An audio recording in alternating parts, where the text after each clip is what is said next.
ದೇವೇಗೌಡರು ಸರ್ಗೆ, ಕುಮಾರಣ್ಣ ಮತ್ತು ಇಡೀ ಕುಟುಂಬಕ್ಕೆ ಈ ನೋವನ್ನು ಭರಿಸೋ ಶಕ್ತಿ ಭಗವಂತ ಕೊಡಲಿ ಅಂತ ಹೇಳಿ ಪ್ರಾರ್ಥಿಸ್ತೀನಿ. ಏಕೆಂದರೆ ಒಂದು ಭಾಳ ದೊಡ್ಡ ಬೇರು.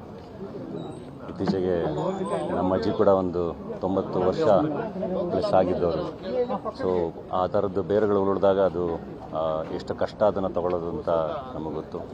ಹಾಗೆ ನೂರಾರು ಮಕ್ಕಳನ್ನು ಸಾಕಿ ಏನು ಚೆನ್ನಾಗಿ ಬೆಳೆಸಿದಂಥ ತಾಯಿ. ಸೊ ಆತ್ಮಕ್ಕೆ ಶಾಂತಿ ಸಿಗಲಿ, ಇಡೀ ಕುಟುಂಬಕ್ಕೆ ಆ ನೋವು ಭರಿಸೋ ಶಕ್ತಿ ದೇವ್ರು ಕೊಡಲಿ ಅಂತ ಹೇಳಿ ಪ್ರಾರ್ಥಿಸ್ತೀನಿ. Thank you.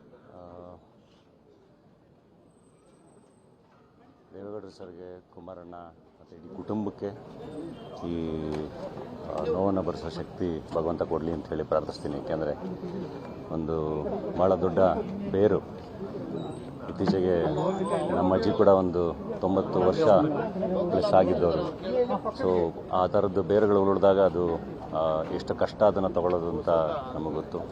ಹಾಗೆ ನೂರಾರು ಮಕ್ಕಳನ್ನು ಸಾಕಿ ಏನು ಚೆನ್ನಾಗಿ ಬೆಳೆಸಿದಂಥ ತಾಯಿ. ಸೊ ಆತ್ಮಕ್ಕೆ ಶಾಂತಿ ಸಿಗಲಿ, ಇಡೀ ಕುಟುಂಬಕ್ಕೆ ಆ ನೋವು ಭರಿಸೋ ಶಕ್ತಿ ದೇವ್ರು ಕೊಡಲಿ ಅಂತ ಹೇಳಿ ಪ್ರಾರ್ಥಿಸ್ತೀನಿ. ದೇವೇಗೌಡರು ಸರ್ಗೆ, ಕುಮಾರಣ್ಣ ಮತ್ತು ಇಡೀ ಕುಟುಂಬಕ್ಕೆ ಈ ನೋವನ್ನು ಭರಿಸೋ ಶಕ್ತಿ ಭಗವಂತ ಕೊಡಲಿ ಅಂತ ಹೇಳಿ ಪ್ರಾರ್ಥಿಸ್ತೀನಿ. ಏಕೆಂದರೆ ಒಂದು ಭಾಳ ದೊಡ್ಡ ಬೇರು. ಇತ್ತೀಚೆಗೆ ನಮ್ಮ ಅಜ್ಜಿ ಕೂಡ ಒಂದು 90 ವರ್ಷ ಪ್ಲಸ್ ಆಗಿದ್ದವರು.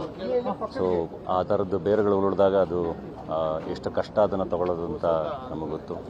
ಹಾಗೆ ನೂರಾರು ಮಕ್ಕಳನ್ನು ಸಾಕಿ ಏನು ಚೆನ್ನಾಗಿ ಬೆಳೆಸಿದಂಥ ತಾಯಿ. ಸೊ ಆತ್ಮಕ್ಕೆ ಶಾಂತಿ ಸಿಗಲಿ, ಇಡೀ ಕುಟುಂಬಕ್ಕೆ ಆ ನೋವು ಭರಿಸೋ ಶಕ್ತಿ ದೇವ್ರು ಕೊಡಲಿ ಅಂತ ಹೇಳಿ ಪ್ರಾರ್ಥಿಸ್ತೀನಿ.